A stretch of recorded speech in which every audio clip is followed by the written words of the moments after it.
Welcome to the Snowday video lecture recap, a quick version of what we should have done today in class, now you're going to be doing at home. The major difference is really that you're going to get an individual blogging assignment, which will be due on Thursday, the 20th of February by class time, 9:05 a.m. Our theme today is really about bringing together everything we've talked about up until now in terms of security and in terms of Millennium Development Goals. And again, as every time, we're bringing the media to the picture. So first of all, why do the media matter so much? Here is a view from the World Bank. We're going to actually explore the World Bank's view a little bit later in the course, but I thought this is a good opportunity to bring it into the picture of sort of a very compact view of why the media and development go hand in hand, and how do international organizations such as the World Bank view this connection. First of all, plurality and transparency. We all know that. Democracy is supported by communication, is supported often by news media, but also other forms. How do we find trustworthy, reliable information so that we can make informed political decisions or decisions that have to do with our everyday life in other ways? And how do we get our voices heard? Maybe through our political representatives, or nowadays through social digital media directly. So plurality and transparency, very, very important, supports the foundations of democracy. And then, of course, the media have a role in shaping our values, behaviors. Just think about, for instance, health communication, all kinds of health campaigns, how the media are very influential in changing our behaviors that way. Or, as we discussed last time, awareness campaigns of, for instance, human rights violations, documenting them around the world. Again, digital social media play an increasingly important part because those things can be documented and then hopefully behaviors will change. Also in the places where normally access to media and to media content and creating media content has been very limited. But then let's not forget infrastructure and platform. Without social media, without broadband access, we really could not participate to the extent we can right now. And for instance, the Arab Spring, the uprising in the Middle East of the past couple of years against the repressive governments would have never happened. Without Facebook, without Twitter, never. Then we also can think about this in a very practical way in terms of e-commerce, or in terms of any really business. More or less, it's 99% of our commercial activities are somehow connected to the internet and platforms. So think about people in developing countries, developing businesses, or even development in our own country. Think about areas, regions that are less developed, rural areas, for instance in Montana, where it's hard to get fast broadband access, and yet you really do need internet access to, for instance, fill in an application to work at McDonald's or Kmart. Or if you want any information about the government, or maybe data about yourself through the government websites, you can't do that without an internet access. So infrastructure, platform, very important. And economic and trade, of course, this is almost self-explanatory. They are very, very important in terms of creating global trade. The US has benefited of trading of communication goods very much in the past. The Americanization, the American cultural export to the rest of the world, those have been a big part of globalization in and of themselves. But then the media provide many jobs, as well as the media facilitates, for instance, financial trade that we know without media technologies, we could not exchange information as fast as we can today. We could not have the kind of global financial markets as we have today. So, as we can see, the media and development go hand in hand, and that's why the media are so important also in terms of global security. What global security used to mean, and you'll find out about that when you read the global security chapter in our course book, it used to mean world wars. It used to mean maybe the Cold War and the nuclear war threat. But together with globalization and the fact that conflicts in certain area, in certain country, can have such a profound impact to the rest of the world, we've actually moved from state security to human security. And this is a philosophical shift as well as practical shift. What this means is that we used to understand security as states, nation states in war against one another, or maybe a civil war within a state. But now we understand security in terms of individuals, in terms of humans.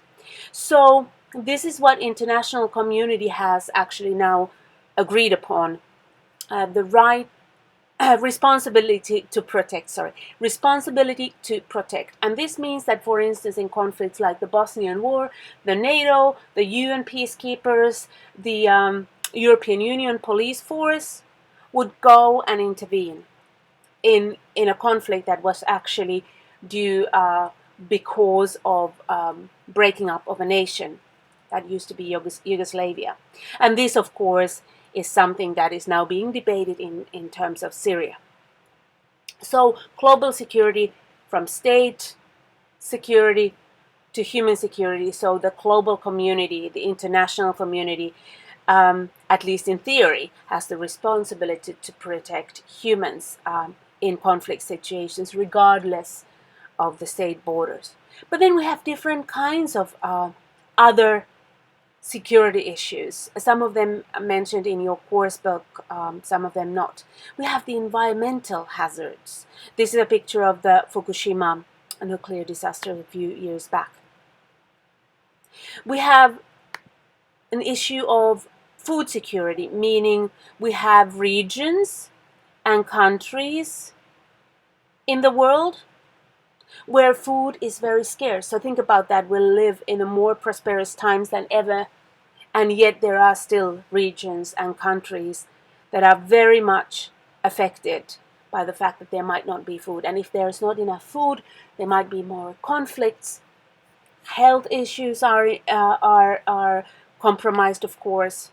So food security is one kind of global security issue. Then we have issues such as health and diseases. Maybe some of you have seen this movie, Contagion, and we talked about biological warfare and viruses last week. But in this movie, Gwyneth Paltrow is in Hong Kong or somewhere in Asia on a work trip and catches a virus that she then spreads everywhere in the Midwest, and the virus is spreading with the speed of light. So, for instance, infectious diseases are a global threat, and not only in the hand of terrorists, of course. And then what experts consider the biggest problem is inequality. And that, of course, relates to all our Millennium Development Goals, from economic inequality, if we think about poverty, to health issues, to education for sure, to environment as well, because we can talk about, for instance, water resources. And for sure we can talk about social justice questions in terms of inequality, as well as collaboration between countries, because we do have inequality between regions and countries all in all. And more about that when we talk about free trade and protectionism. But here's also a chart just for you to take a look at quickly that talks about inequality as viewed by different nations in the world. This is a Pew Research Center's poll survey that they did everywhere in the world. And as you can see, only really the US and Canada don't see inequality as such a big problem. Yet, as we know, President Obama has just declared in the State of the Union speech that inequality indeed is one of the biggest problems in the US. But if we look at these graphs here, we can see how important, especially regions where there are a lot of developing countries, how important they see that inequality is.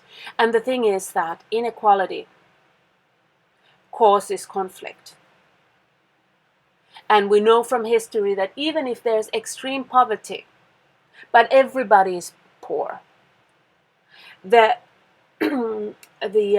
likelihood of conflicts and security problems are not as great as in areas where the gaps between the very rich and very poor, those who have and those who have not, in whatever way, when the gap is big, the likelihood of problems is very big. And we have witnessed extensive increase of the gap between those who have and those who have not all around the world in the past years. So the original idea that I had for today's class was to take a look at Russia and talk about a little bit about the millennium problems as they manifest in Russia, and a little bit about what we should know about Russia now that the Olympics are happening and many of us are following what is going on. So we've already talked about this human rights issue, but let's take a look at it again. Invite them for a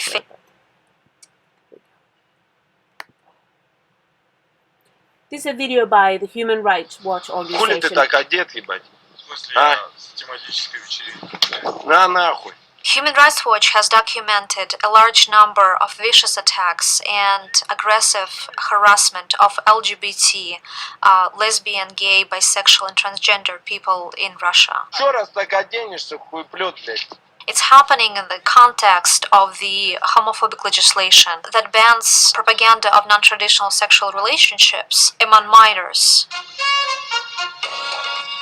A vigilante group, Occupy Pedophilia, essentially uses the pretext of protecting children, of fighting pedophilia, to harass and attack gay people. This is a very disturbing video. The link is below if you want to watch it. But I warn you, it's not a pretty sight. So we talked about last time how many new actors are involved in the sort of global security, human rights issues that are security issues. If we think about the responsibility to protect these people in Russia because of their sexual orientation are not safe. So this is, in a way, a human security problem as well as a human rights problem. Those go, again, hand in hand. And groups like the Human Rights Watch are working to make us aware of these global security problems. Then we also have other kinds of attempts to raise awareness. So again, the power of the media to change our behaviors and attitudes.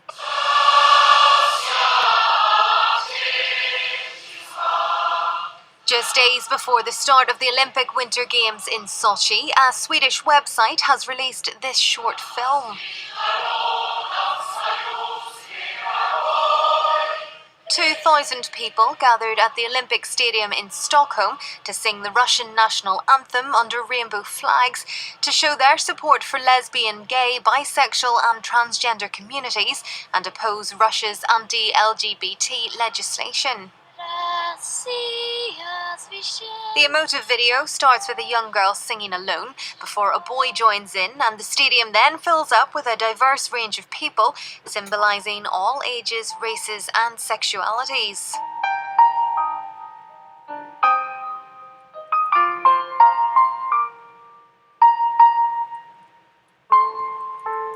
As they sing the anthem, they're surrounded by rainbow-coloured flags, including a giant one on the screen behind them.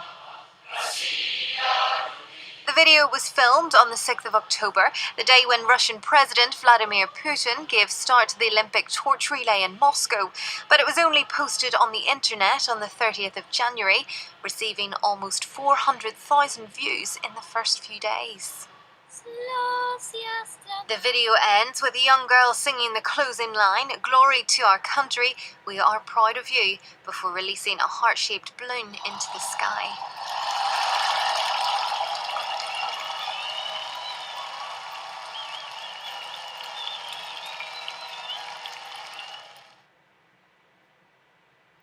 So there are different ways of raising awareness and changing behavior and sort of enhancing global security through also through peace and understanding as well. Initially, as I said, the blogging assignment was supposed to be a group work. Here I would like you to do individual work since we're not meeting face to face, and spend about half an hour, 45 minutes doing that. Watch the video linked below. It's a student of mine who actually did her final paper last semester on Russia.